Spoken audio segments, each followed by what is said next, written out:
Hello friends, welcome to Mirtha's kitchen. Mirtha's கிச்சனில் இன்றைக்கி நம்ம ரவா தோசை செய்ய போகிறோம்.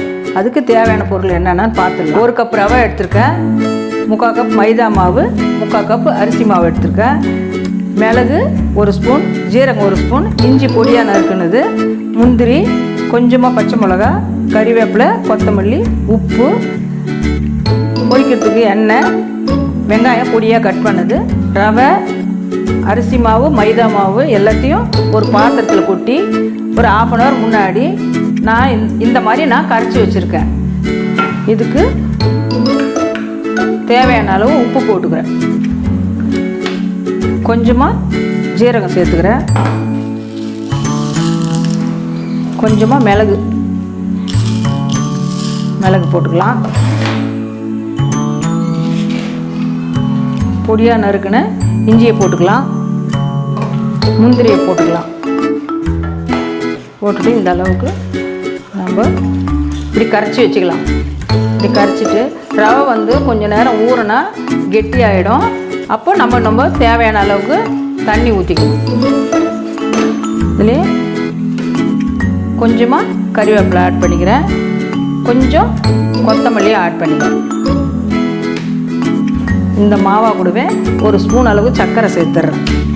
இந்த மாவுலேயே கொஞ்சமாக ரவையும் ஆட் பண்ணிக்கலாம். இது எதுக்கு சேர்க்குறோன்னா ரவா தோசை ஊற்றுனா கரகரன்னு இருக்கும். மொறுமொறுப்புக்காக நம்ம இதை ஆட் பண்ணுறோம். கொஞ்சமாக எண்ணெய் கொஞ்சம் ஊற்றி கல் சூடானோடனே எண்ணெயை ஊற்றிடணும். இந்த மாதிரி நறுக்கி வச்ச வெங்காயத்தை பொடி பொடியாக இப்படி தூவிக்கும்.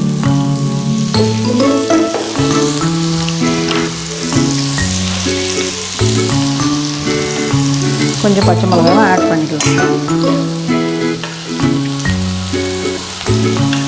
இப்போது நம்ம இந்த மாதிரி தண்ணியாக கரைச்சி ரவா தோசைக்காக அரைச்சி வச்சு அந்த மாவை சேர்த்துக்கலாம்.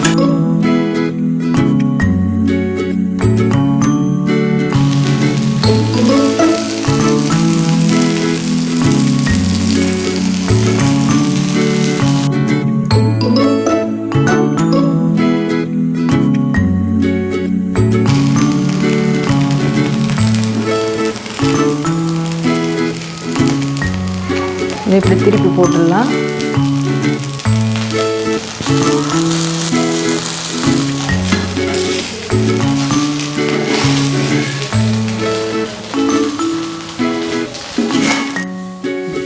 அவ்வளோதாங்க, நமக்கு ரவா தோசை ரெடி ஆகிடுச்சு. அது தொட்டுக்கோ தேங்காய் சட்னி, கார சட்னி தொட்டு சாப்பிட்டுக்கலாம், நல்லாயிருக்கும். இந்த வீடியோ உங்களுக்கு பிடிச்சிருந்துச்சுன்னா லைக் பண்ணுங்க, ஷேர் பண்ணுங்க, மிர்தாஸ் கிச்சனுக்கு சப்ஸ்கிரைப் பண்ணுங்க. தேங்க்ஸ் ஃபார் வாட்சிங்.